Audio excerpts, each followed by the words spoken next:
Bonsoir à tous, bienvenue sur le plateau Equinox ce soir. Région du Sud-Ouest, Paul Biya, 77,69%.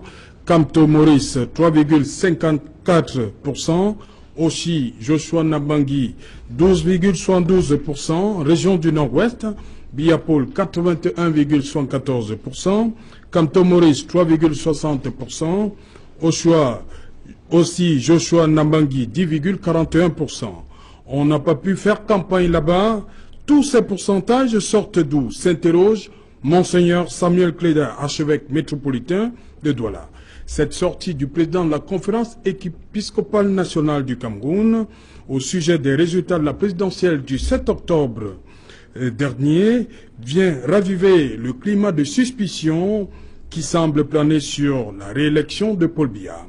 Après avoir déclaré qu'il détenait les preuves de l'assassinat de Monseigneur Jean-Marie Benoît Bala, évêque de Bafia, alors même que l'enquête était en cours, après avoir, le 24 août dernier, dressé le profil du meilleur candidat pour aider les fidèles chrétiens à opérer le meilleur choix, l'archevêque dit aujourd'hui ne pas comprendre comment le Conseil constitutionnel a déclaré que Paul Biya a obtenu ses scores dans, je cite, des régions presque vidées de leur population. Résultat présidentiel 2018, Monseigneur Samuel Cléda jette un pavé dans la mare. C'est le fait du jour, madame, monsieur.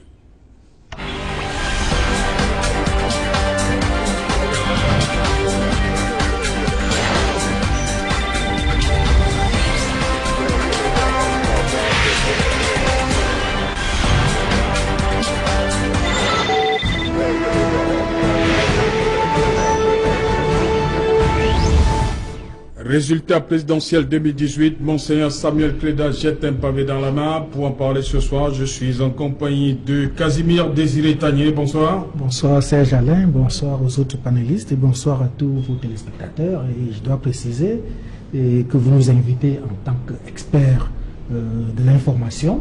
La campagne électorale est pratiquement terminée. Oui. Il n'est plus question donc de faire plaisir à qui que ce soit. On doit donner l'information, qu'elle plaise ou qu'elle ne plaise pas.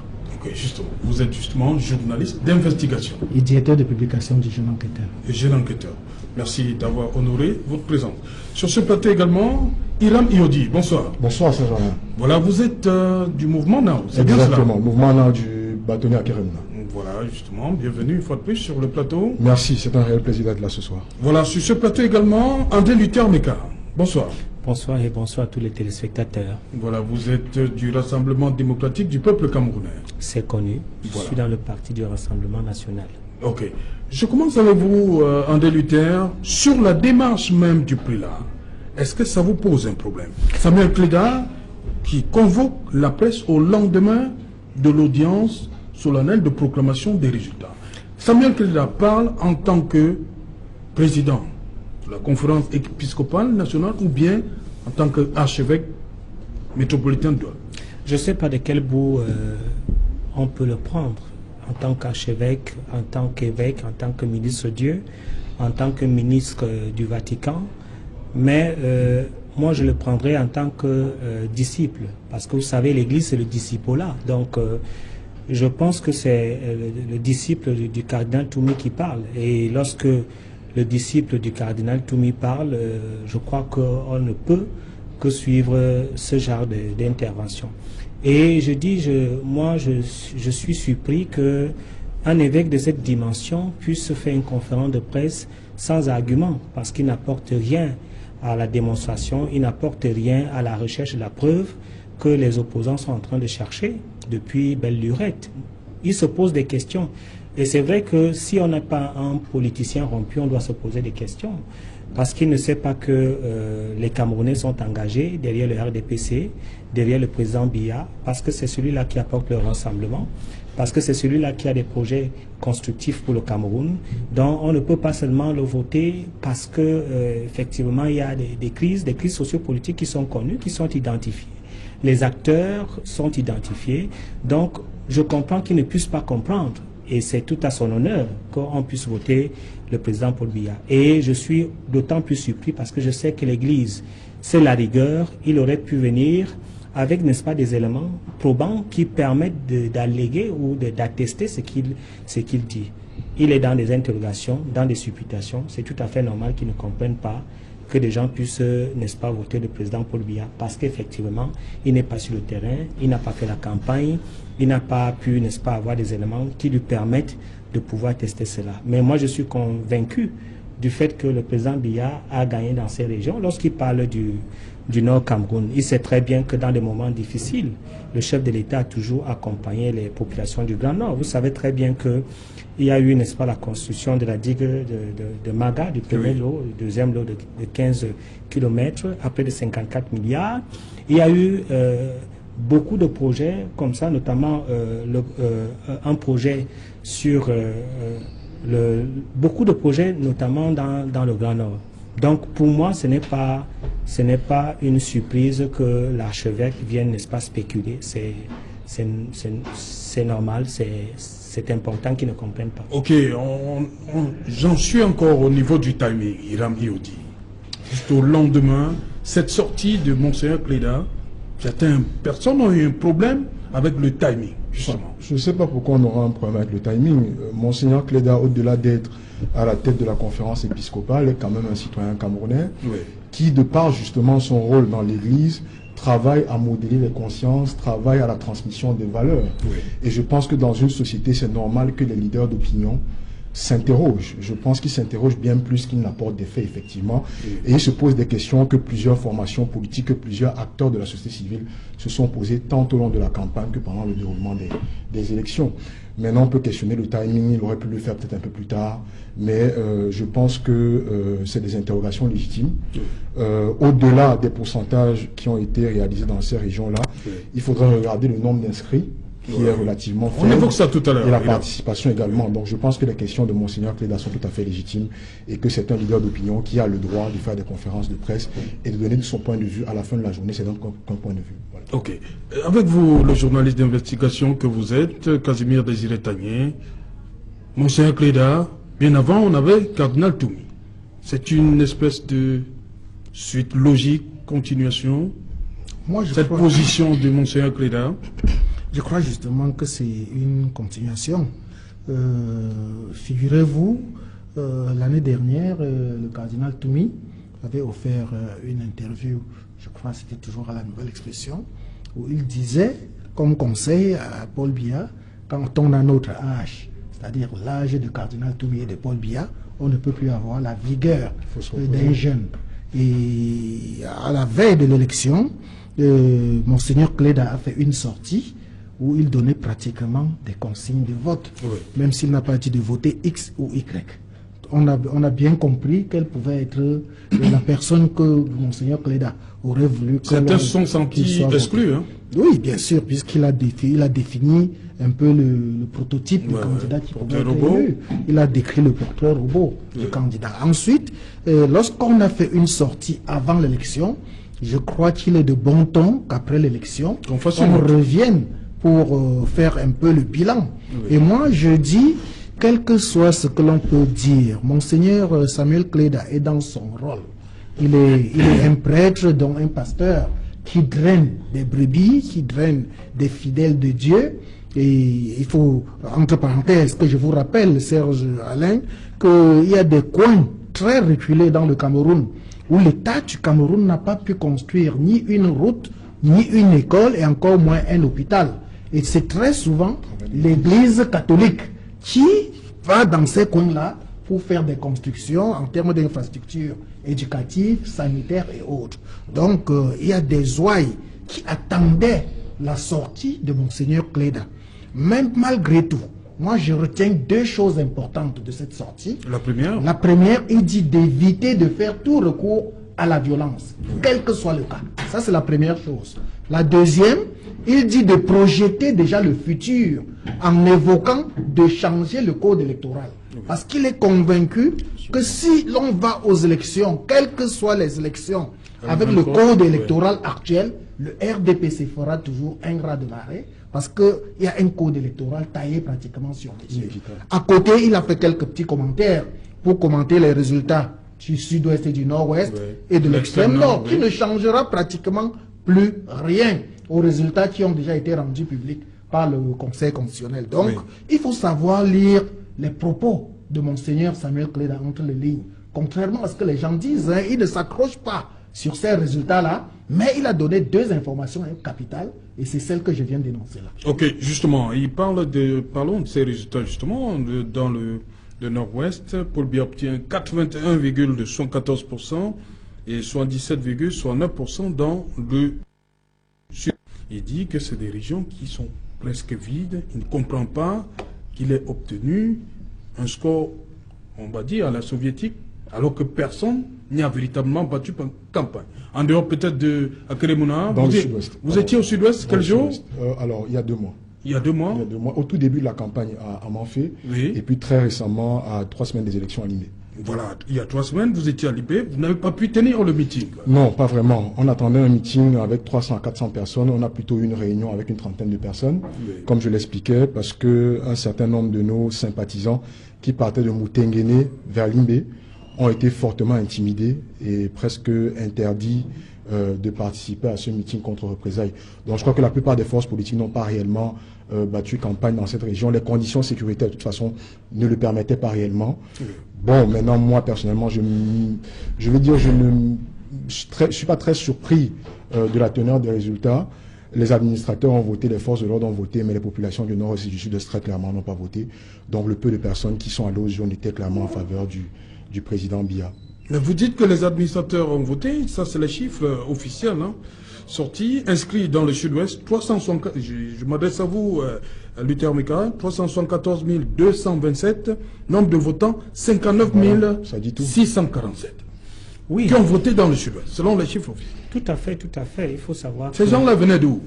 Ils sont dans le sud-ouest. Vous savez très bien que le sud-ouest n'est pas aussi assiégé comme le nord-ouest, donc il y a notoirement des Camerounais qui y vivent. Et puis moi, je suis surpris lorsque vous ne faites que faire l'apologie, n'est-ce pas, de M. Akelemuna qui aurait fait campagne dans le nord-ouest et le sud-ouest. Je tiens à rappeler que le RDPC... C'est un fait, c'est pas une apologie. Bien. Apologie, c'est un je tiens à rappeler que le RDPC a essayé des meetings. Il y a eu des meetings qui ont été... Essayé? Vous dites... Quand je dis essayer, c'est-à-dire qu'il y a eu des meetings qui ont été faits. Après, il y a eu un certain nombre de... D'ailleurs, ça a été relayé par la presse. Oui. Et je crois On a vu le Premier ministre Msongwe. Voilà, voilà. Et au sud-ouest, il y a eu des meetings qui se sont tenus. C'est important de le relever. C'est important parce que vous avez même fait écho, n'est-ce pas, de ces meetings-là. Mais ce que vous ne savez pas, c'est que dans notre parti, il n'était pas seulement question de faire des meetings. Il était question de faire du porte-à-porte. Et lorsque je regarde le statut politique du MRC, je regarde le statut politique de M. Akelemuna, ils n'ont pas d'élite. C'est-à-dire des élites qui peuvent faire une communication, un marketing en réseau, n'est-ce pas, des militants de porte-à-porte pour pouvoir, n'est-ce pas, les canaliser vers le vote. Et c'est là où il y a eu, un véritable problème, parce qu'effectivement, ils s'attendaient à ce qu'il y ait des meetings compacts. Il y a eu ce qu'on appelle la stratégie en réseau, et cette stratégie en réseau des élites, notamment, a pu, n'est-ce pas, canaliser les gens vers les élections. Et c'est ça qui surprend tout le monde. Vous pensez que la sécurité que Elekam a mis, les 95% de matériel qu'Elekam a pu disposer dans le nord-ouest et le sud-ouest, c'était pour quelle raison? C'était effectivement parce qu'on savait qu'il y aura vote. Et celui qui a donné le coup d'envoi. Et il y a beaucoup de symbolisme dans la politique parce que le Premier ministre, son Excellence Philemon Yang, est allé lui-même, n'est-ce pas, voter à Bamenda. C'était pour donner le coup d'envoi, c'était pour donner l'assurance à tous ceux qui sont venus voter après. Donc, lorsque aujourd'hui les gens sont surpris qu'il y a eu vote, ça veut dire qu'ils n'ont pas compris que le dispositif qui a été mis par Elekam, notamment les forces de l'ordre, notamment les votes, c'était effectivement parce qu'il devait y avoir. Ce n'était pas toujours le fait des meetings, c'était un travail extrêmement en réseau. Je suis dans le RDPC, je sais comment les gens n'ont pas dormi nuit et jour à Bamenda pour permettre à ce que les gens votent. Et ce qui est curieux, c'est que les opposants n'ont pas travaillé. Hein. Ils n'ont pas travaillé. Ils ont passé leur temps à aller dans les médias, à alimenter la psychose, pendant que nos élites, et Dieu seul sait que nous en avons, nos élites ont travaillé en réseau et ils ont pu canaliser les gens vers les votes. Et c'est pour ça qu'ils voudraient annuler cela, parce qu'ils étaient sûrs que lorsque la stratégie était blindée tel que lorsque les deux régions sont paralysées, il n'y aura pas élection et cette élection va faire en sorte qu'on invalide, n'est-ce pas, les élections dans l'ensemble du territoire. Mal leur en a pris parce qu'effectivement, il y avait une autre stratégie qui travaillait en réseau et qui permettait à ce que les gens partent voter en toute sécurité. Ok, il dit que l'opposition n'a pas travaillé. Je suis toujours un petit peu gêné quand on englobe l'opposition dans un bloc compact. Oui. Il n'y a pas une opposition. Le mouvement Now a été créé le 8 octobre 2017. Oui. Et l'une des stratégies était une stratégie de porte-à-porte. J'ai personnellement conduit des opérations de porte-à-porte. Et particulièrement dans le sud-ouest, il y en a une. Ce que nous disons, moi je dis, je ne suis pas surpris du résultat. Non, je ne suis pas surpris du résultat, je l'ai dit. Mais ce que nous disons, c'est que la réalité sécuritaire dans ces régions n'a pas permis de faire une campagne optimale. C'est ce que nous disons. Mais le ministre Atangandji avait donné toutes les assurances. Oui, sorti de la conférence. Vous savez, quand le ministre de la Défense lui-même a un cortège qui est attaqué, quand les populations sont intimidées du matin au soir, c'est très difficile de mener une campagne sereine. C'est ce que nous disons. Maintenant, nous avons fait ce que nous avons pu avec les moyens que nous avions. Bien évidemment, nous n'avons pas la force des élites, la plupart des élites de décret du RDPC. Nous avons des jeunes entrepreneurs qui se battent et qui vont continuer de se battre pour continuer de vulgariser nos projets de société.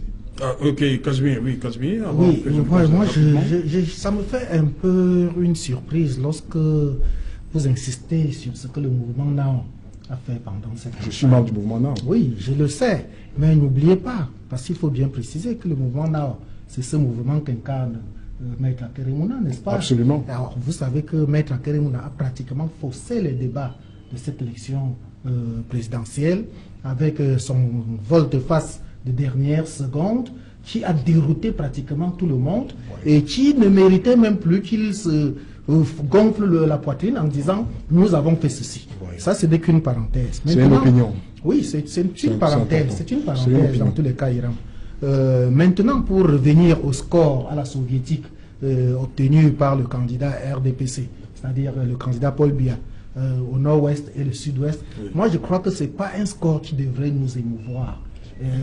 Encore que ça a été signalé, et ça, je tire un coup de chapeau pour ce détail-là que vous venez de faire, Iram. Et c'est les militaires en général et les administrateurs qui ont voté. Et qui voulez-vous que ces gens-là votent, si ce n'est le RDPC? Ça, on te le montre. Non, il y a 59 647 militaires. Quand vous voyez le nombre d'inscrits par rapport au nombre de votants, 374 000 inscrits, et pour 59 000, vous avez vu que 647. Le nord-ouest et le sud-ouest ont eu le taux de suffrage exprimé le plus bas de toute la République. C'est exactement comme ces établissements scolaires qui présentent 10 candidats au baccalauréat, 9 obtiennent et on vient vous dire qu'il a eu 99%. Ça, il faut souvent regarder quels sont les effectifs. Quand vous voyez dans ces scores du côté du nord-ouest et du sud-ouest, c'est du menu frétin par rapport à la vague des électeurs où, par exemple, à l'extrême nord, vous avez 1 million et poussière d'inscrits par rapport aux 59 000 votants que nous avons dans le nord-ouest ou le sud-ouest. Je crois que ça ne représente absolument rien. Non, vous avez dit les militaires. Vous dites qu'il y a 59 000 militaires au nord-ouest? Non, il n'y a pas 59 000 militaires, mais nous disons il y a déjà ce problème de contrôle de vote qui n'était pas faisable de la part des partis d'opposition qui n'ont pas pu accéder à ces régions-là à cause de l'insécurité régnante. Et lorsque, on dit souvent la nature a horreur du vide, lorsqu'il y a le vide permet toutes sortes de manipulations possibles et personne ne peut être là pour contrôler. Et puis je dis bien que ces chiffres-là ne devraient pas vous émouvoir. Lorsque vous prenez l'exemple du Vatican dans le vote de la diaspora, l'État du Vatican, il y avait, je crois, 37 inscrits, 27 votants, et parmi les 27 votants, 21 ont voté pour le candidat Paul Biya. Et on lui donne un score de près de 90%. Et ça doit émouvoir. Mais quand vous quantifiez cela en termes de chiffres, ça ne représente pratiquement rien, et ça ne devrait pas faire émouvoir. Ça ne devrait pas nous émouvoir de quelque manière que ce soit. Ok. Oui, il y a aussi ce problème, le vote dans l'extrême nord, le cardinal. L'archevêque Cléda pense qu'il connaît bien, c'est sa zone, qu'il connaît bien l'état de paupérisation très avancé des populations. Il ne comprend pas que Paul Biya ait fait 89% là-bas. Alors que, comme il dit, la pauvreté est partout là-bas. Je ne vois pas jusqu'à 89% de personnes vivant dans la souffrance et votant pour la même personne qui était là sans rien faire. Disons qu'il y a deux éléments. Le premier élément, c'est que le président Paul Biya a toujours assisté les peuples du Grand Nord lorsqu'il y a un problème. J'ai évoqué la construction de la digue de Maga à 54 milliards avec les partenaires et j'ai évoqué les indemnisations des inondations à près de 230 millions à 1512 personnes. Ce qui veut dire quoi? Ce qui veut dire que le président Paul Biya, à chaque fois que les problèmes étaient, n'est-ce pas, dans le Grand Nord, il pouvait, n'est-ce pas, réagir avec efficacité. Et le peuple du Grand Nord, qui est fidèle et loyal, sait, n'est-ce pas, à remettre cet ascenseur. Et puis, il y a un autre levier, le levier, n'est-ce pas, des élites, parce qu'il faut savoir que dans la construction politique des Africains, n'est-ce pas, le vote se structure autour des grandes élites qui représentent les intérêts des populations. Et il en revient que dans le Grand Nord, il y a véritablement des élites qui font le travail, c'est-à-dire qui descendent dans les démembrements des districts, des arrondissements, des départements et portent le message du chef de l'État. Et lorsqu'ils portent le message du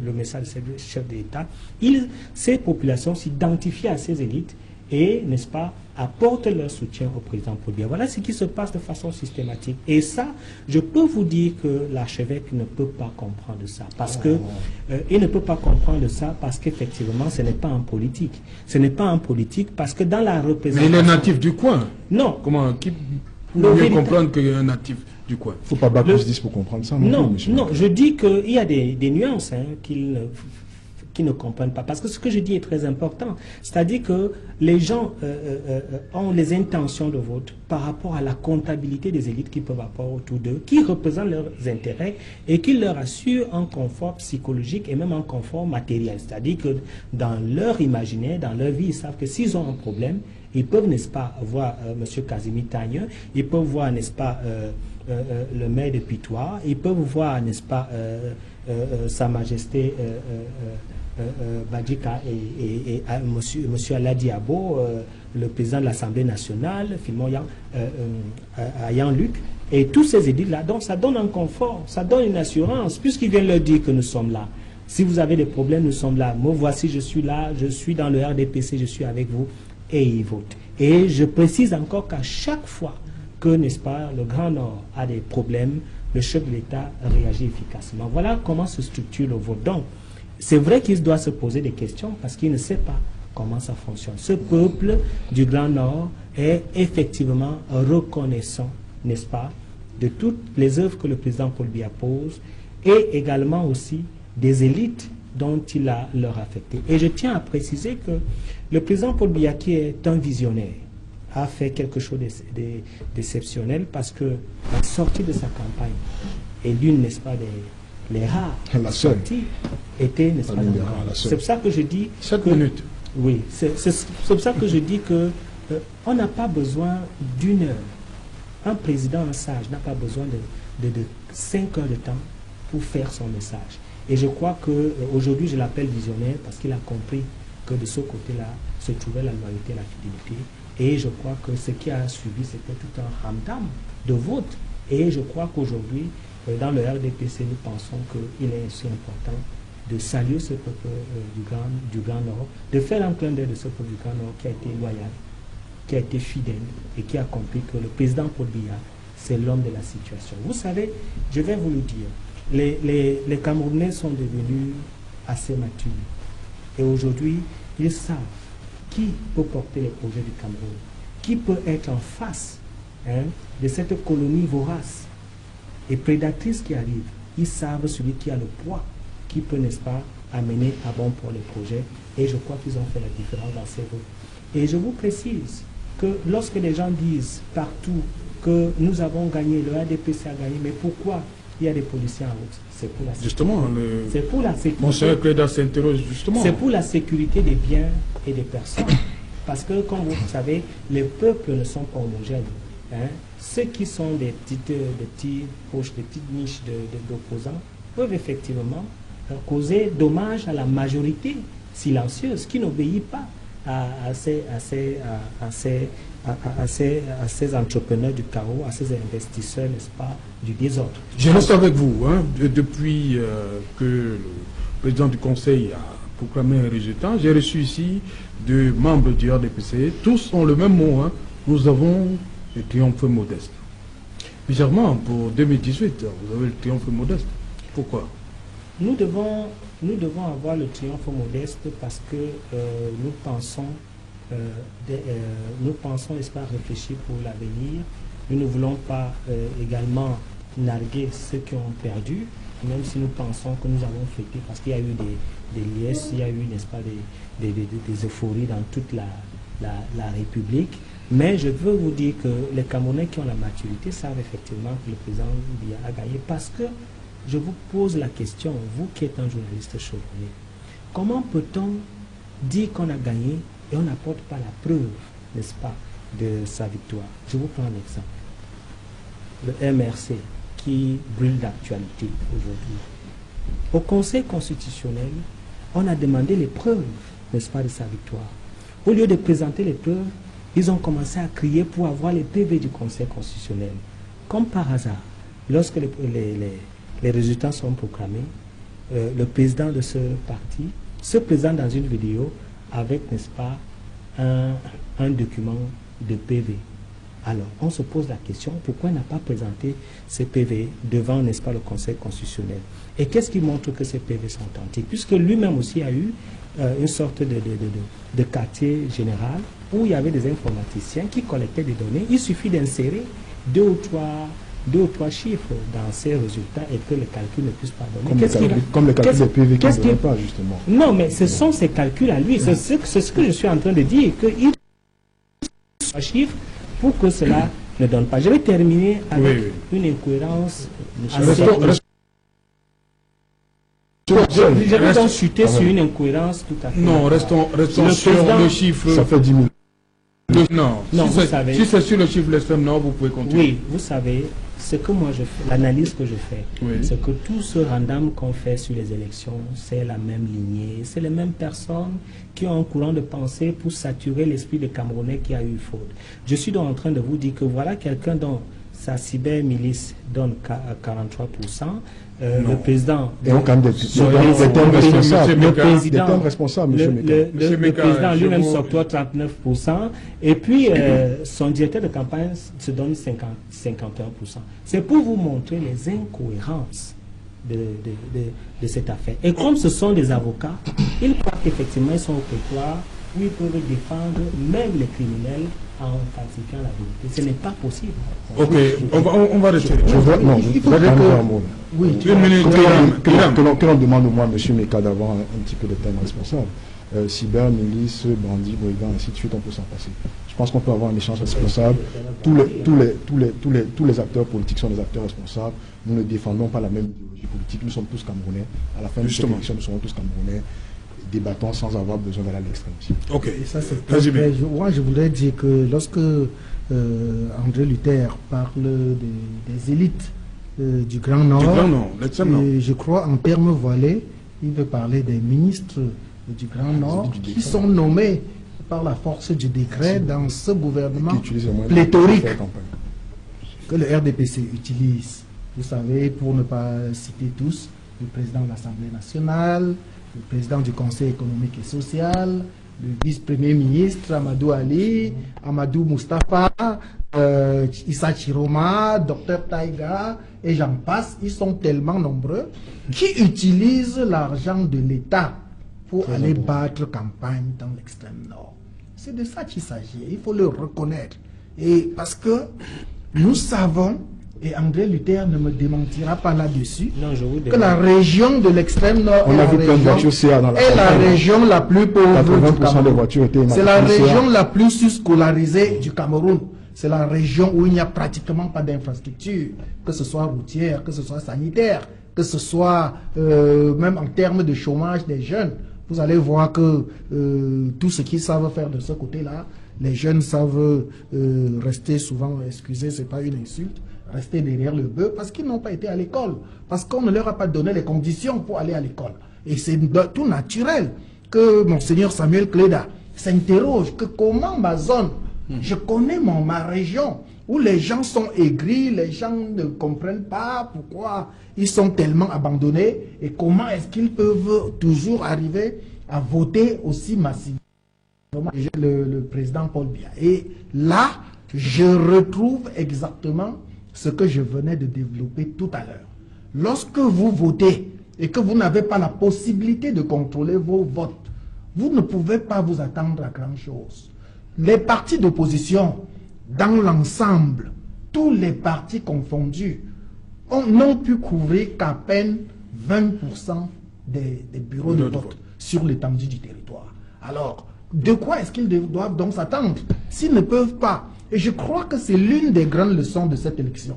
Il faudrait que dans les échéances à venir, que les partis politiques d'opposition sachent à quoi s'en tenir. Et parlant des preuves, je regrette de le dire ici, parce qu'avec notre casquette de journaliste d'investigation, nous avons essayé d'approcher certains membres de la Commission nationale de recensement de vote. Et là, je veux vous surprendre, Serge Alec. Vous vous souvenez de l'élection qui avait été annulée du côté de Vouri-Est? C'est tout ça, quand Mme Foning était encore, paix à son âme, était encore maire et députée. C'était tout simplement parce que, et justement, c'est Clément Atangana, l'actuel président du Conseil national, du Conseil constitutionnel, qui était président de la Commission nationale de recensement de vote.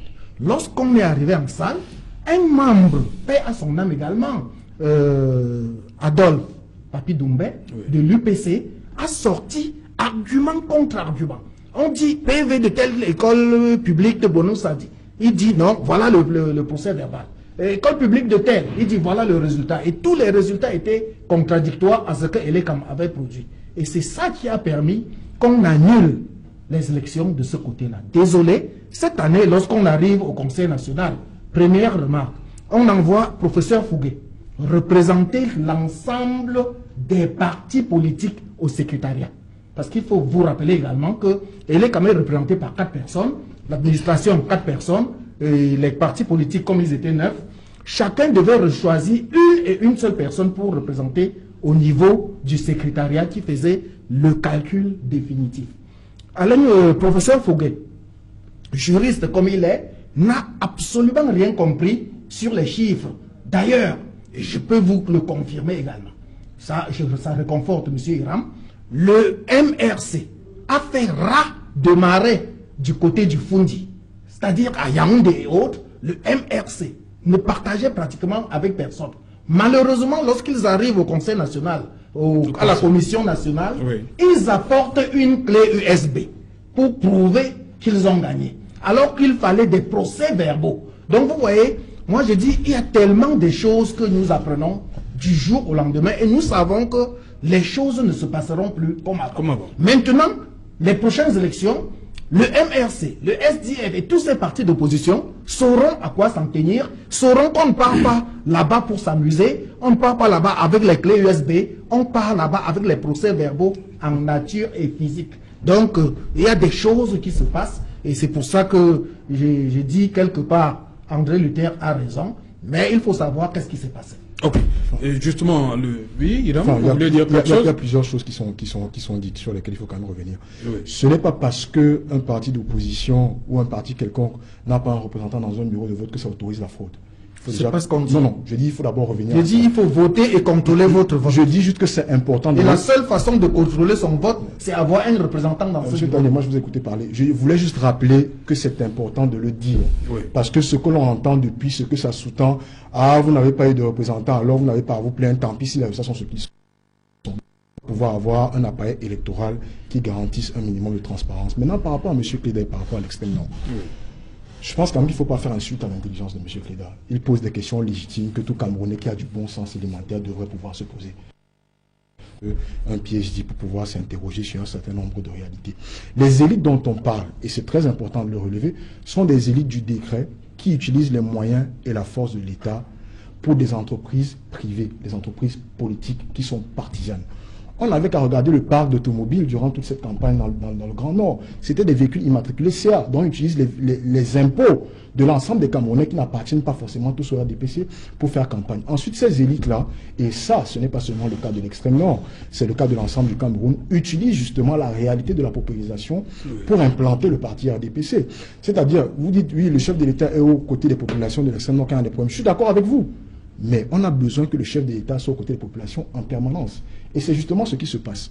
On laisse la situation empirer, on n'est pas aux côtés des populations, et puis quand il y a un problème, on vient avec une enveloppe, on sert des poissons, du vin, de la bière à quelques jours de l'élection, et on dit, voilà, les élites sont aux côtés des populations, traitent les problèmes des populations, et ça justifie le vote. Non, moi je crois que, très sincèrement, le résultat aujourd'hui, pour moi, et j'assume mon propos, ne reflète pas la réalité des urnes, de la voix des urnes.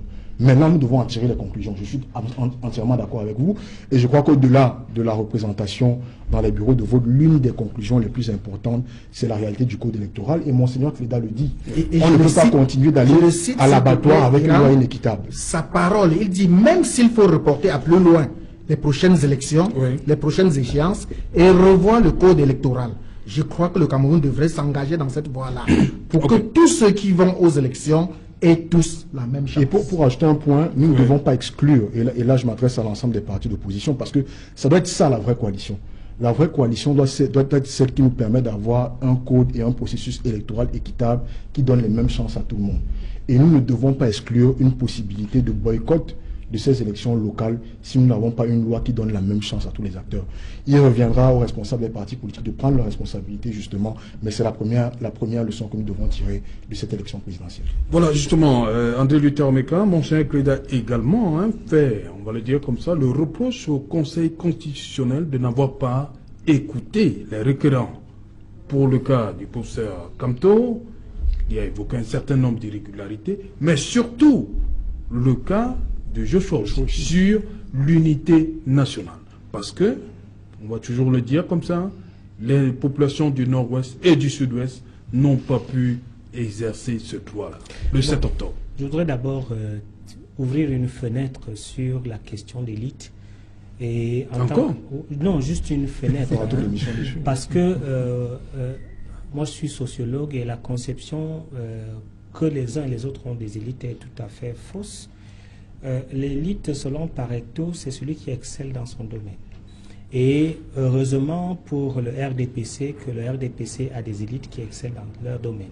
Je tiens à préciser que dans le cas de l'élection, Samuel Etofo-Fils, une élite sportive qui excelle dans son domaine, a demandé à voter pour le président Paul Biya.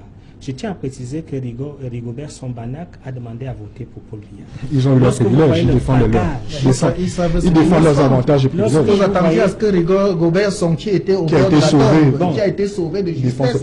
Combien de Camerounais ont la chance de se faire évacuer, de se faire évacuer de cette manière? Lorsque vous avez une élite qui a un capital sympathie sur le bagage sympathique que porte le nom Badjika Aïdjo, vous avez Aminatou Aïdjo, tous nommés au RDPC, qui ont un bagage sympathique. Vous parlez de gens qui sont devenus élites par rapport au décret. Ils étaient élites avant. Lorsque vous avez des gens comme le ministre Moustapha, vous avez des gens comme le ministre Chirouma, c'est important, ce bagage d'élite. Lorsqu'il se déplace, il se déploie, effectivement, ça draine les masses. André Luther, sur la question de l'unité. Je te rappelle que comme Issa Chiroma n'était pas ministre, il n'avait pas le même langage. Je vous dis, revenons au débat, je vous en prie. Des élites et ne peuvent pas peser dans les démembrements des villes. Oui, sur la question de l'unité nationale, posée sur la table du Conseil par Joshua aussi. D'abord, Monseigneur Cléda pense que le Conseil aurait dû faire quelque chose. Lorsque je vous dis que Monseigneur Cléda n'est pas en politique, il parle, n'est-ce pas, de réviser les lois. Ce n'est pas les politiques qui révisent les lois, c'est l'Assemblée nationale. Ce sont les députés qui sont politiques. Qui sont politiques, mais c'est à l'Assemblée nationale dont on réfléchit. Absolument. Cela veut dire quoi? Cela veut dire qu'au lieu de pérorer et de becqueter sur qui a gagné, qui n'a pas gagné, parce qu'on connaît déjà le vainqueur. Il faut donc que les partis politiques s'organisent. Non, il dit justement que les chiffres le laissent perplexe. Non, je dis qu'il faut que les partis politiques s'organisent pour pouvoir aller à l'Assemblée nationale réviser ces lois. Parce qu'en fait, en sciences politiques, on dit que les lois sont écrites par les vainqueurs. C'est-à-dire que les lois sont écrites par ceux qui ont gagné la bataille du peuple pour représenter le peuple dans les lois. C'est pour ça que je me plaît à dire ici que c'est un homme d'église, ce n'est pas un homme politique. Donc il fait des déclarations sur déclarations. Bon, ça peut être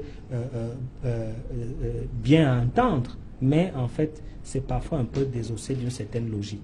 Pour ce qui est, n'est-ce pas, de l'unité nationale, des financements de partis, des affichages, je crois que non, restons sur l'unité nationale. Hors contexte. Non, restons sur l'unité nationale. C'était hors contexte, tout simplement parce que le Conseil constitutionnel devait siéger sur les opérations de vote.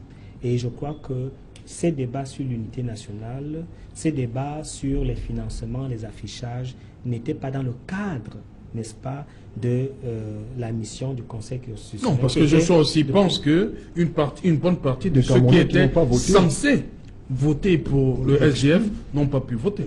Pour quelle raison? Sécuritaire. Bien. Je comprends que vous ne comprenez pas ce que je suis en train d'expliquer depuis belle durée. Je suis en train d'expliquer que le plan A des opposants, c'était que en jugulant ou en annihilant le nord-ouest et le sud-ouest, il n'y aura pas élection. Et ils ont contribué à ce jeu. Malheureusement, au final des décomptes, on constate effectivement que le SDF s'est tiré une balle dans le pied, tout simplement parce que sa base électorale a été tout simplement gelée. Et c'est pour ça qu'il se morfondait à vouloir demander qu'on annule les élections. Donc moi je crois que c'est un faux débat. Ok. Sur le plan du droit, oui, allez-y. Sur le plan du droit, bien que nous ayons vu de très grands spécialistes du droit, de très grands avocats qui ont débattu, mais il y a eu beaucoup de choses qui les a échappées. Lorsqu'on a affaire à une élection présidentielle, le Cameroun tout entier, c'est une circonscription unique. Oui. Contrairement aux élections municipales ou législatives, où il y a autant de communes, autant de circonscriptions pour l'élection municipale et des découpages pour les élections législatives. Ce qui revient à dire que le Conseil constitutionnel peut annuler l'élection législative dans le ND ou dans la MIFI. Et ça ne joue absolument rien. Voilà pourquoi je aussi parlais d'annulation totale. Exactement. C'est pour ça. Il parlait d'annulation totale alors que de l'autre côté, vous aviez des autres grands partis qui demandaient l'annulation partielle. Ce qui était impossible. On ne pouvait pas annuler l'élection ici et ne pas annuler là-bas. Ça, c'est ce que beaucoup de juristes ont ignoré. Donc, le Joshua aussi avait toutes les bonnes raisons de le demander, étant donné que son vivier électoral, c'est le nord-ouest et le sud-ouest. Mais, lorsque vous regardez, qu'est-ce que lui-même il a fait de sa campagne électorale d'abord? Qu'est-ce qu'il a fait de ces régions du nord-ouest et du sud-ouest pendant la campagne électorale? Est-ce qu'il a même eu un peu de cœur pour aller rendre visite à ses frères? Parce qu'il faut rappeler que lui, il est ressortissant du sud-ouest. Et il le dit sur les ondes que ça fait au moins 6 mois, il n'a pas mis pied chez lui. Voilà un Camerounais qui est candidat à la présidentielle, qui veut qu'on l'élise comme président et qui n'arrive même pas à aller non seulement battre campagne dans sa propre région d'origine, mais il n'arrive même pas à mettre les pieds même pour simple visite, pour aller visiter sa famille. Est-ce que les conditions sécuritaires le permettent? Est-ce qu'il devrait se plaindre? Est-ce que les conditions sécuritaires le permettent? Les conditions sécuritaires peut-être ne le permettaient pas. Mais à qui la faute? À l'État. À l'État, je voudrais rappeler que qu'a-t-il fait à son niveau? Les candidats à l'élection présidentielle ont demandé très tôt qu'un certain nombre de mesures soient mises en place. Dans d'autres pays du monde, même en Afrique, ça se fait à partir du moment où vous êtes candidat à l'élection présidentielle. On aménage des mesures sécuritaires pour vous permettre de battre campagne dans les meilleures des conditions. Les candidats à l'élection présidentielle ont demandé justement que leur soit attribué un corps sécuritaire particulier pour leur permettre de se déplacer. C'est pas un manque de volonté d'aller dans son village. Ça tire de partout. C'est une réalité. C'est une réalité. Ils ont eu cette sécurité. Ah bon? Oui. Ah non. Le ministre Grégoire Ouénon l'a dit en pleine télé. Non, ils ne l'ont pas eu. Mais ne faisons pas un double discours. Le candidat le candidat Kérémouna était dans le ministre de la République non, a dit en plein conseil constitutionnel que les candidats ont eu une sécurité. Moi, j'ai suivi, sauf si j'ai suivi. Monsieur Neka, au-delà du discours du ministre, moi, ça fait 1 an que je suis avec Kérémouna, pratiquement tous les jours. Il n'y a eu aucun aménagement sécuritaire. Aucun en faveur de ce candidat et aucun en faveur du candidat Kamto. Là, je parle de choses que je sais. Peut-être qu'il y en a eu pour d'autres, mais j'en doute. Donc, très sincèrement, les conditions n'ont pas été réunies pour faire campagne dans ces zones-là. Maintenant, vous avez raison, on ne pouvait peut-être pas avoir une annulation partielle. Mais pourquoi vous avez donc décidé de vous rendre là-bas, malgré Où ça? À Libé. Mais nous, on a voulu faire campagne jusqu'au bout.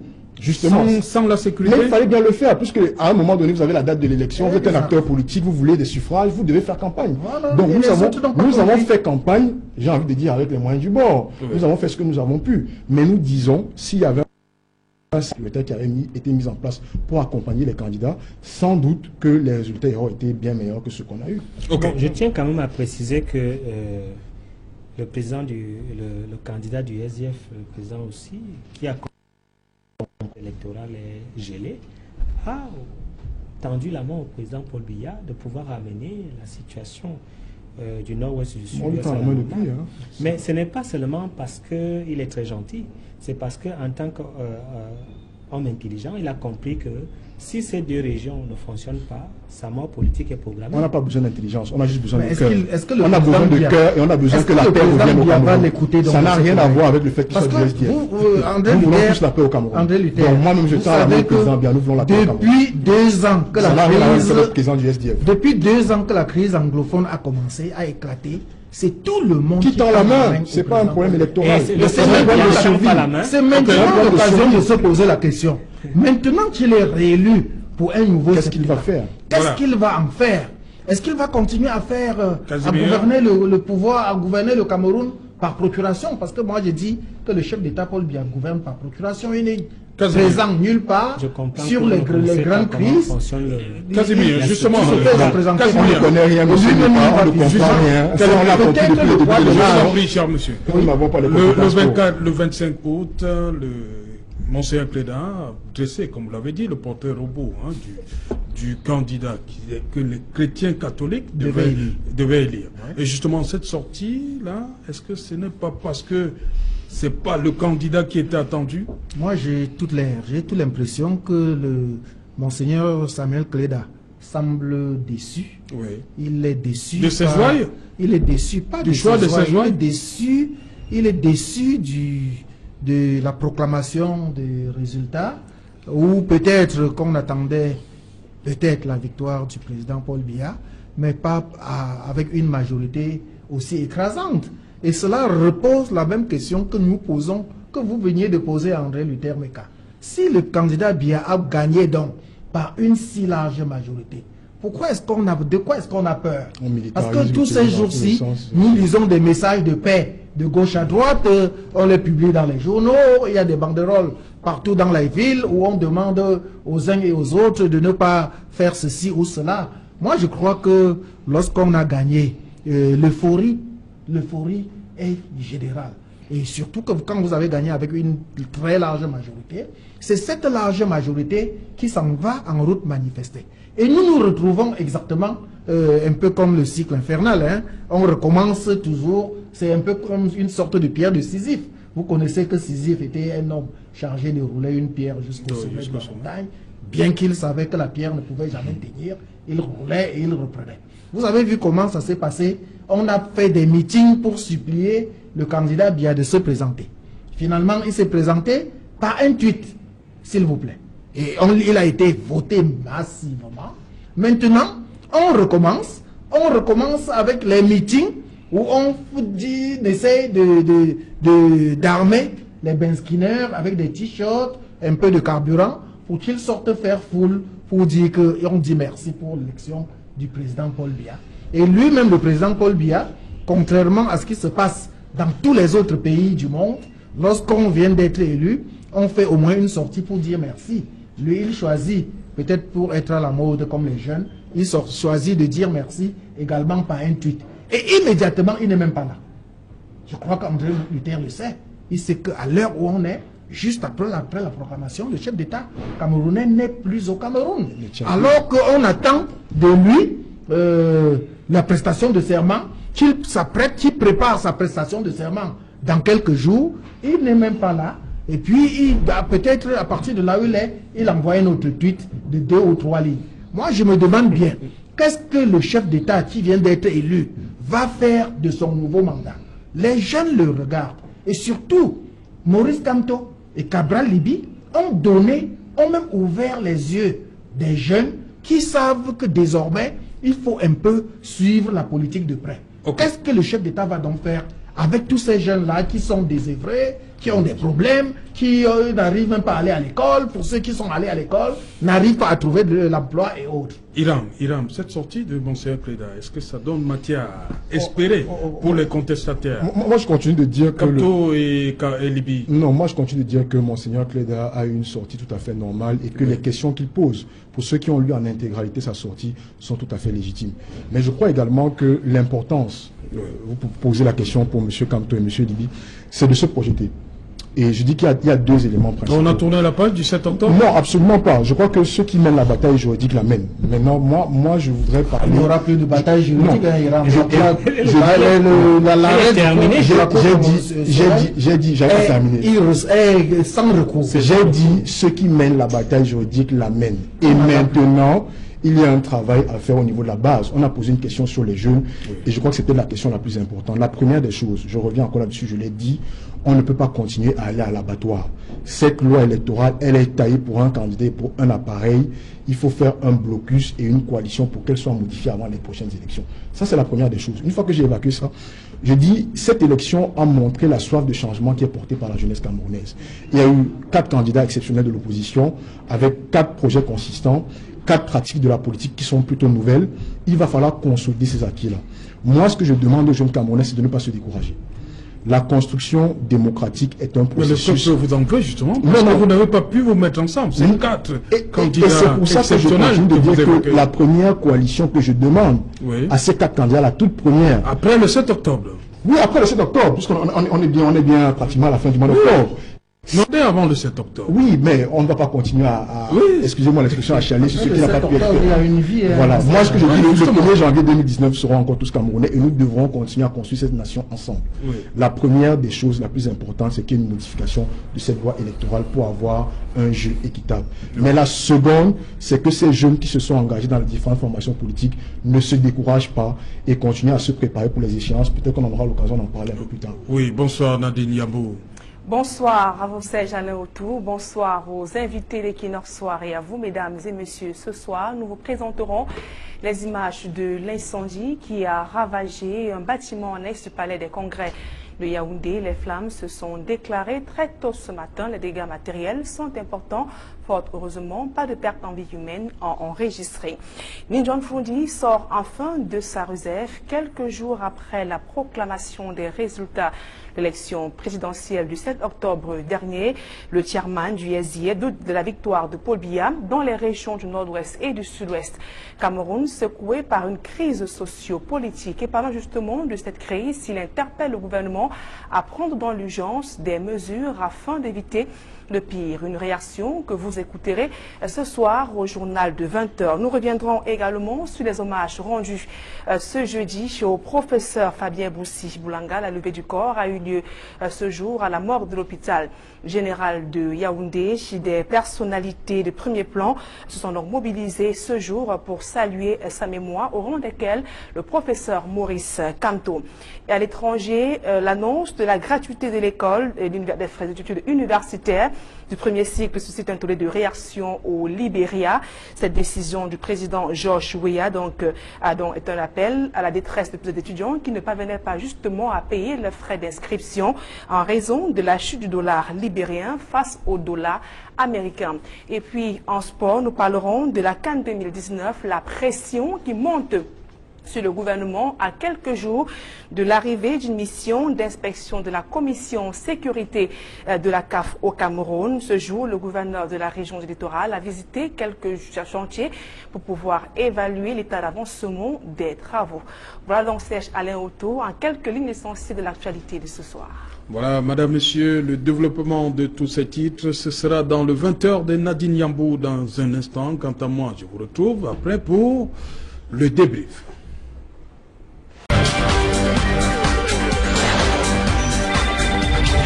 Voilà, retour sur le plateau Equinox ce soir, toujours invité et le premier à s'exprimer sur cette sortie, on va le dire comme ça, de Georges Oppong-Weah, président du Libéria. C'est vous, Casimir Désiré-Tanier.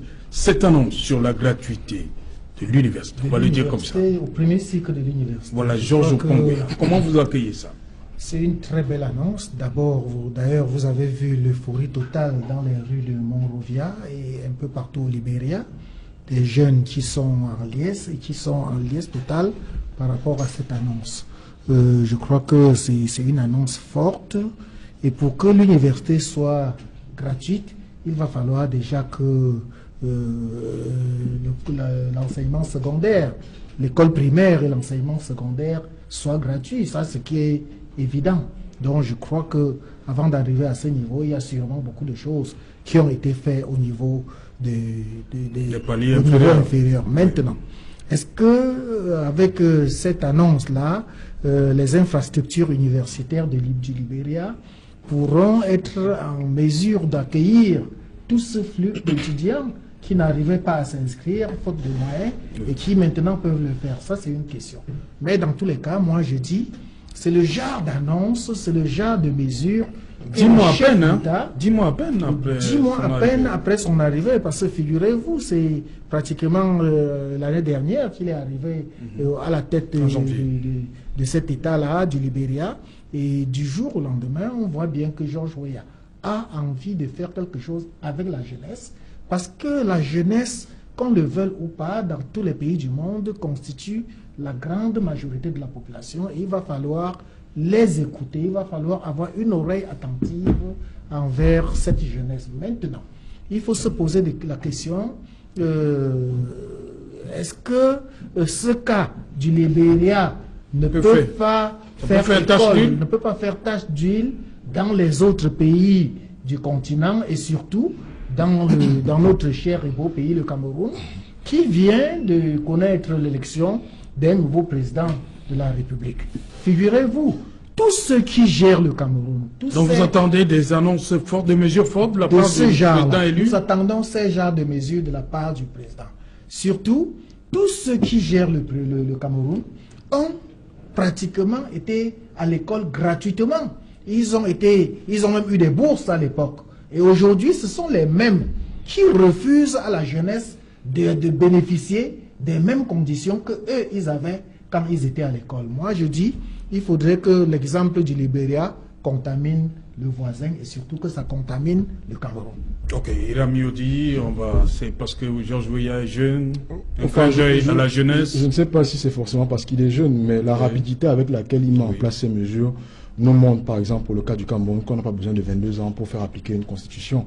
Il faut savoir prendre des mesures importante quand le pays est entre guillemets en crise, parce que là on rappelle quand même qu'il prend la mesure suite à des plaintes des étudiants qui ne parvenaient pas à supporter leur droit de scolarité, et nul doute que pour quelqu'un comme George Weah qui a fait sa formation en sciences politiques à l'université de Harvard, que la suite va probablement être de mettre en place des mesures d'accompagnement pour la création de l'emploi, pour l'auto-emploi. Donc moi je pense que c'est des mesures qui peuvent être dupliquées.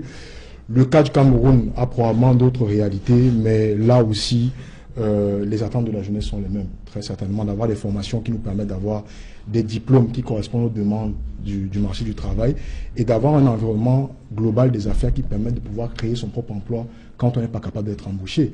Là également, on attend des mesures fortes depuis bien longtemps. Personnellement, je ne suis pas très optimiste. Je ne pense pas que ceux qui ne l'ont pas fait depuis une trentaine, quarantaine d'années vont forcément le faire. On me rappellera que le contexte économique n'a pas toujours été favorable. Tant mieux si on a une surprise, si dans les prochaines semaines, il y a des mesures fortes qui sont prises, c'est tout ce que nous demandons. Quel contexte économique vous parlez? Parce que le Libéria n'est pas mieux loti. Non, je dis bien, c'est ce qu'on fait au Libéria, on peut le faire au Cameroun. C'est l'argument de la RDPC qui nous rappelle qu'il y a eu une crise économique en 1987, ainsi de suite. Vous interpellez dans le RDPC, Absolument. on a un représentant sur le plateau. André Luther-Mika, est-ce qu'avec la réélection de Paul Biya, on peut s'attendre à des mesures comme celle-ci? Disons que c'est bien pour le Des Libéria. mesures fortes. C'est bien pour le Libéria. Ce que le président Georges Oppong a fait est très bien. Cela permet en sorte que l'alphabétisation, l'éducation puisse s'élever. Mais comparaison n'est pas raison. Parce que le Cameroun a 25 millions de population, d'habitants.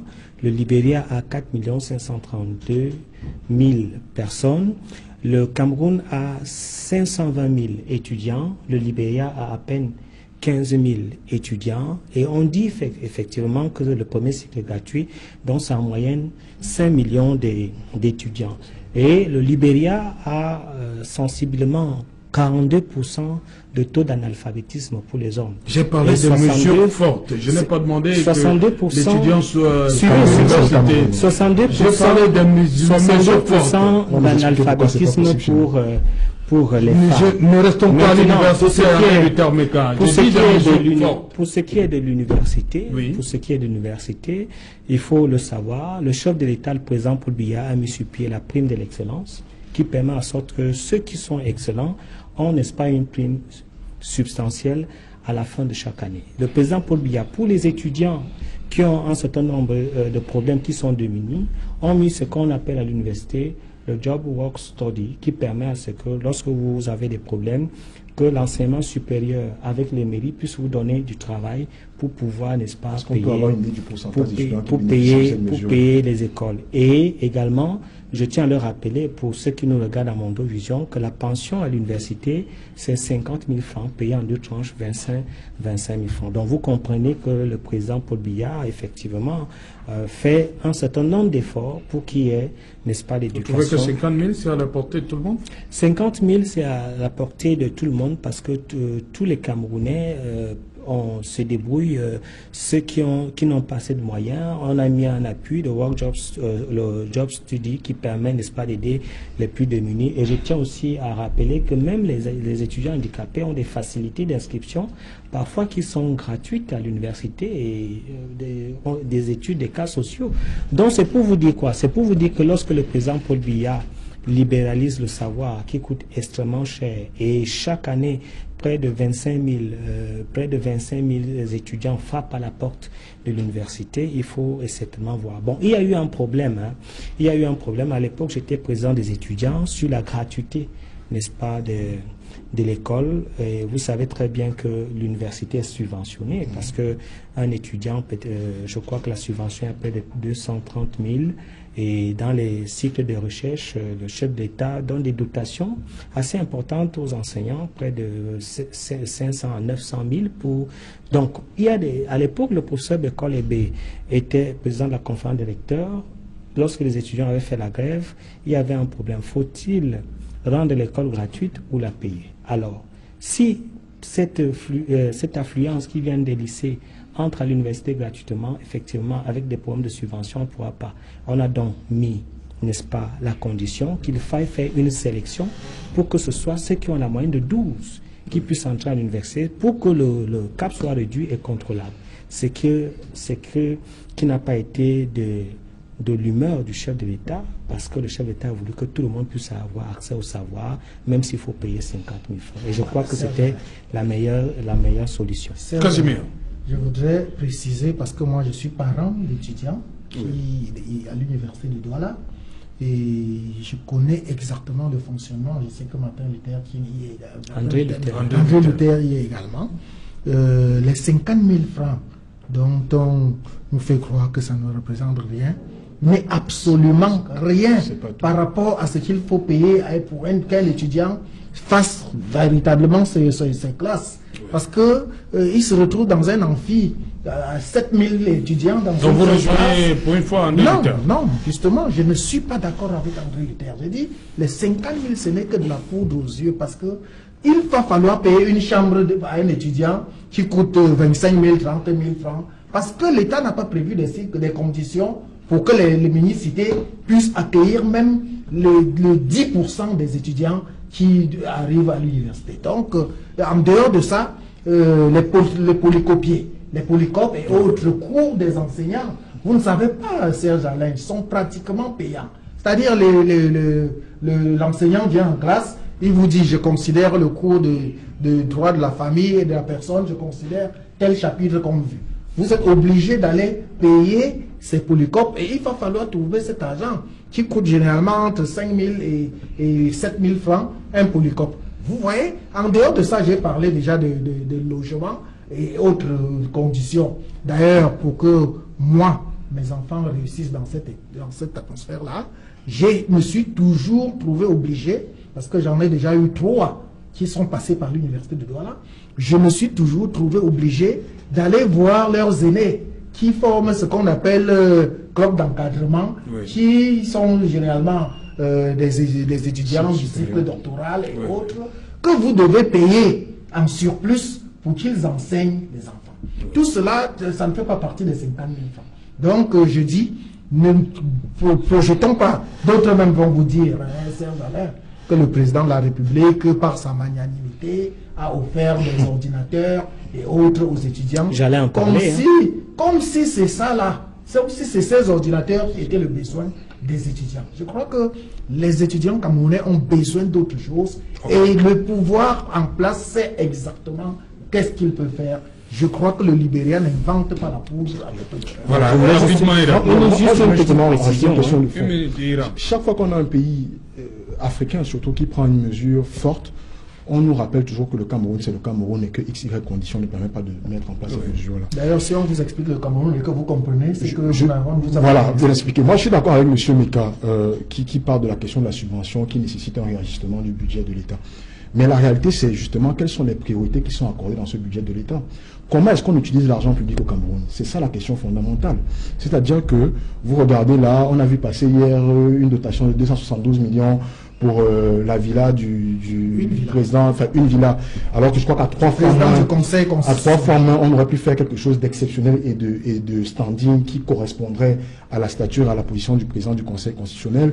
Je ne veux pas parler de l'extraordinaire parc automobile de l'État, je ne veux pas parler des frais de carburant. En fait, nous dépensons de l'argent des fois dans des postes qui ne sont pas forcément prioritaires et après on a du mal à mettre en place un certain nombre de mesures. Là, on a fait un appel à un emprunt obligataire il y a quelques jours parce qu'il faut financer justement par l'épargne interne la finalisation des projets de la CAN.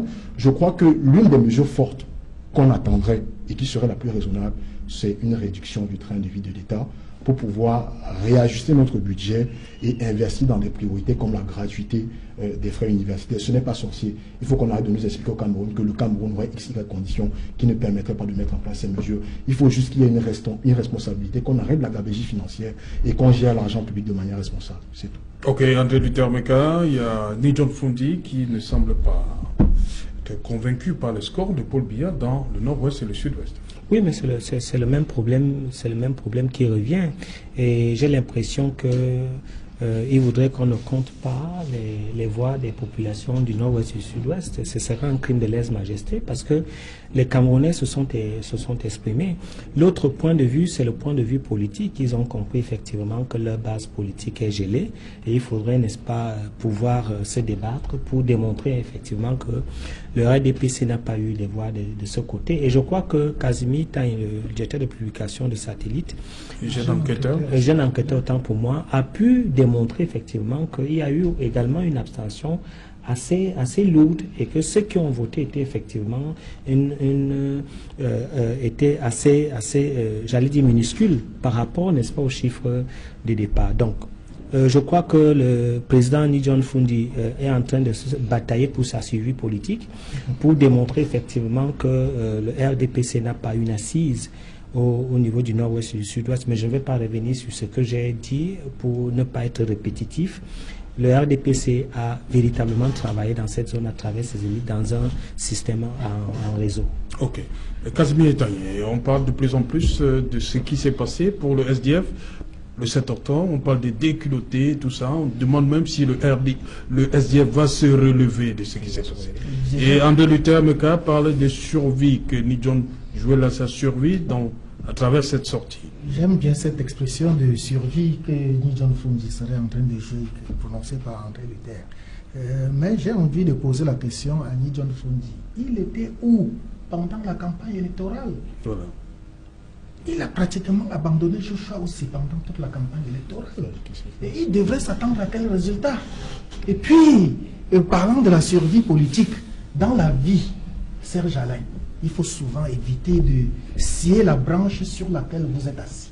Autrement, vous savez bien quel en sera le résultat.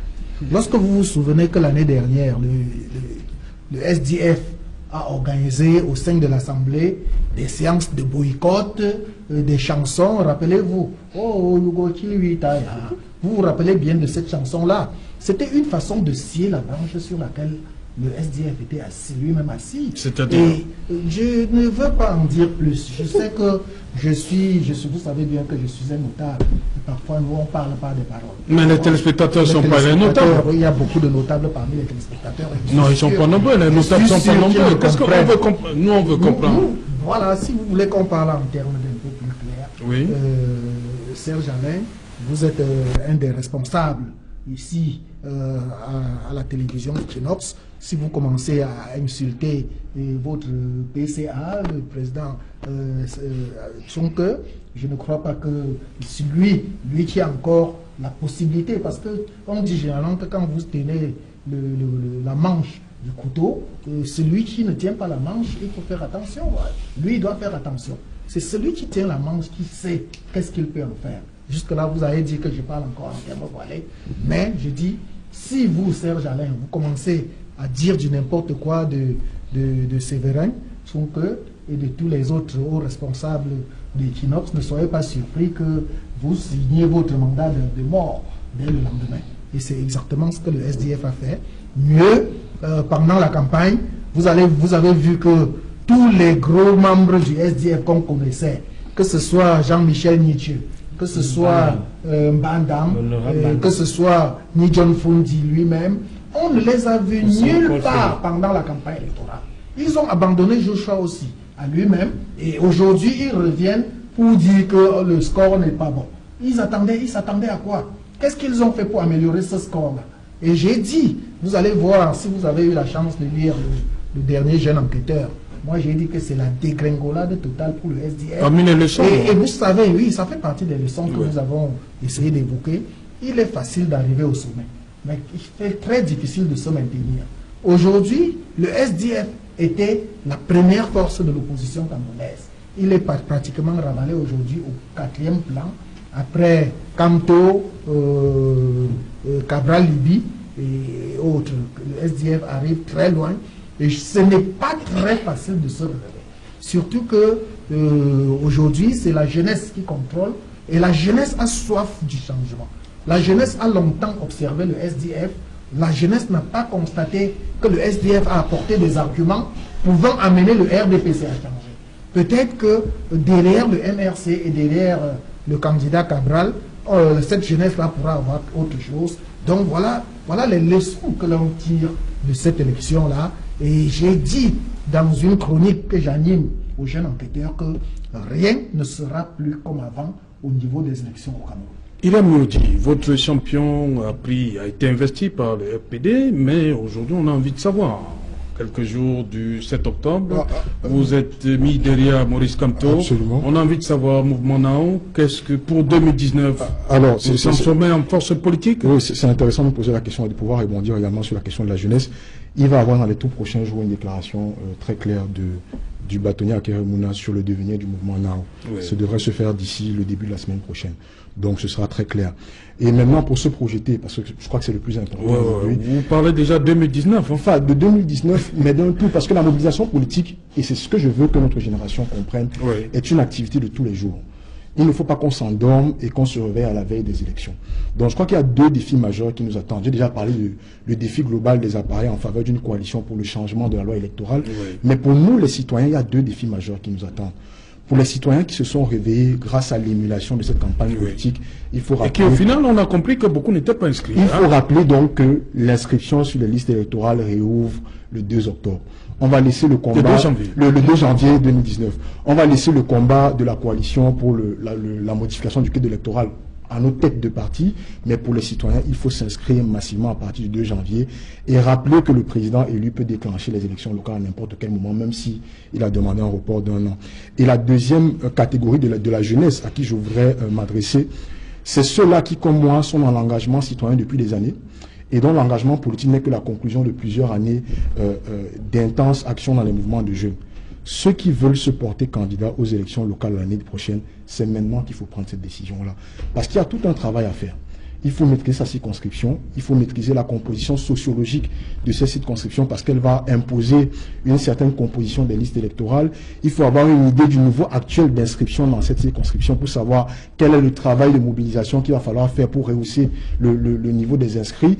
Il faut pouvoir maîtriser les aspects du code électoral actuel sur les élections à laquelle on veut se porter candidat. Donc je pense que c'est un travail sérieux. Il faut que cette hargne, ce regain d'intérêt pour la chose politique soit consolidée et pour ça il faut se remettre au travail. On va laisser le temps au processus d'aller jusqu'à son terme parce qu'il n'est pas terminé. Mais je crois que dès le lendemain, il va falloir se remettre au travail de manière sérieuse et disciplinée pour que la jeunesse s'organise pour aller prendre le maximum de sièges, mais surtout pour construire une vraie société démocratique où il y a une certaine équité de chance pour tous les partis politiques. Ilham, vous avez dit que dans combien de jours, là, le bâtonnier va se prononcer? Avant les tout prochains jours. Ça pourrait avoir lieu avant la fin de la semaine. C'est en préparation. Ah, vous nous réservez l'exclusivité? Absolument. Absolument. Ok, merci. Mais monsieur Yodi, je voulais vous rappeler que si vous y allez en rang dispersé, comme vous l'avez fait à la présidentielle, soyez sûr que ce sera une autre déculottée. En rang dispersé et avec ce code. C'est-à-dire, par les coalitions, n'attendez pas la dernière seconde pour venir. Vous voyez que je l'appelle aujourd'hui. Ok. Et je vous rappelle que si Jean-Jacques Etchindi est devenu député, c'était à cause d'une coalition. Sinon, Etchindi, avec son mouvement, n'aurait jamais fallu une coalition avec l'UDC pour qu'il... Je vous rejoins à 100%. André Luther Meka, c'est passé, le 7 octobre, le 22 octobre est passé. Maintenant, il y a une date qui se profile de plus en plus à l'horizon, le 6 novembre. Un autre symbole, il y a déjà eu, pour le libéralisme communautaire, nouvelle édition, le 6 novembre, deux symboles forts. Hein, pour vous, oui. Ça veut dire quoi? Disons que le 6 novembre, c'était une date intéressante. Mais avant d'arriver là, je voudrais dire que par rapport à l'avenir, parce qu'on a parlé de l'avenir, oui. Je reste circonscrit sur le plan du président Paul Biya. D'abord, je suis fier de constater que Iran du mouvement Now est passé déjà à une autre étape et je crois qu'il faut tourner la page pour passer à une autre étape. Nous restons sur les actions du président Paul Biya, notamment la construction des projets structurants qui doivent booster l'énergie, la construction du complexe portuaire, la construction des routes. Nous restons focalisés sur le projet de la CAN avec la construction des stades. Nous restons focalisés sur le projet, n'est-ce pas, de la décentralisation effective avec les conseils. Vous parlez de la CAN, on a vu le message de félicitations d'Ahmad Ahmad. Très bien. Ça veut dire quoi? Ça veut dire qu'ils vivent en phase avec l'État du Cameroun et qu'ils la CAF et le Cameroun et qu'ils consentent nettement que les élections se sont passées dans de très bonnes conditions. Je crois que c'est une instance habilitée aussi à avoir des informations pour permettre de connaître que cela s'est bien passé. Donc, il y a donc ces projets, notamment la construction des stades, qui sont, malheureusement, vous n'avez pas pris cet extrait, qui démontrait effectivement que les travaux avancent, parce qu'effectivement, ici, il faut dire ce qui ne va pas à l'heure, au lieu de dire ce qui va à l'heure, et notamment l'épineux problème du chômage des jeunes, notamment les recrutements dans les entreprises publiques et parapubliques, la formation de l'auto-emploi, et aussi la représentation des jeunes dans les institutions, dans les ministères et en politique. Et en tant que jeune du parti du RDPC, je vous assure que du nord au sud, de l'est à l'ouest, les jeunes attendent cela. J'ai dit, Ok, merci. Tiens, monsieur, on arrive au terme. Oui. Dernier mot, Iram? Oui, un dernier mot. Rappeler tout simplement aux jeunes que, j'espère, et je l'ai dit à mon frère, M. Meka, que j'espère que le RDPC aura le courage de donner la possibilité à des jeunes d'être investis comme tête de liste à la prochaine élection, mais de rappeler aux jeunes Camerounais que le changement, la marche du changement est en marche, si je peux me permettre la répétition, et que nous devons continuer ce que nous avons commencé.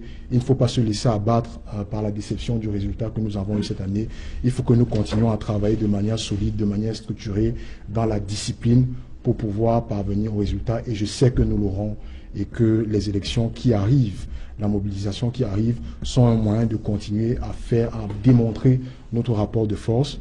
Tout simplement espérer qu'on soit beaucoup plus responsable et qu'on fasse cette fois-ci avec un peu plus d'anticipation, qu'on prenne de bonnes décisions et qu'on obtienne prioritairement cette modification du code électoral, sans quoi les résultats seront pratiquement les mêmes que ceux que nous avons observés à la présidentielle. Oui. Pour ma part, je crois qu'il va falloir tourner définitivement la page du 7 octobre de l'élection présidentielle.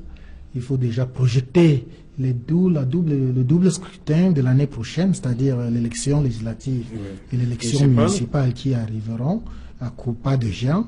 Et il faut prendre des bonnes décisions, comme Iram l'a dit, et surtout pas attendre la dernière minute, comme le mouvement nous a servi. Mais il faut moins l'élection. Et rappelez-vous que je l'avais dit sur ce plateau que cette élection était nulle. Nous sommes les seuls à l'avoir fait. Cette décision était nulle.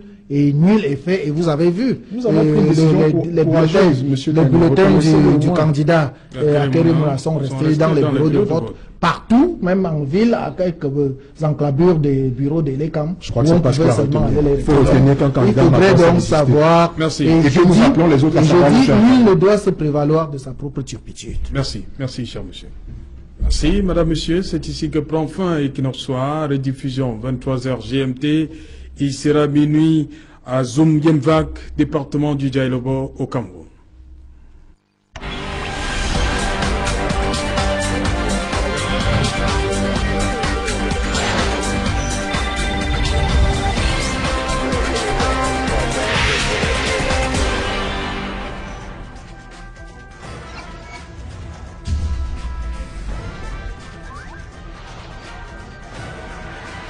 Equinox Télévision, au-delà de l'image.